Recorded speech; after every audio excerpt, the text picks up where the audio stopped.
আসসালামু আলাইকুম রহমতুল্লাহ। প্রিয় দর্শক, আশা করছি সকলেই ভালো আছেন।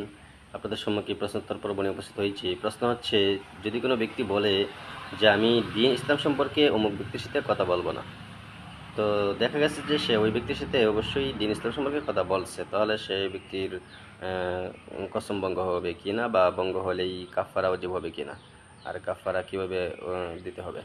তো এর উত্তর হচ্ছে, যদি সেই ব্যক্তি বলে তাকে যে ইসলাম সম্পর্কে কথা বলবে না, এবং সেই ব্যক্তি যদি আবার কথা বলে থাকে, তাহলে তার কসম ভঙ্গ অবশ্যই হয়ে গেছে, অবশ্যই তার কসম ভঙ্গ হয়ে গেছে। আর সেই কসম ভঙ্গের কারণে তো সে 10 জন মিসকিনকে 2 বেলা খাবার খাওয়াইতে হবে, স্বাভাবিক খাবার।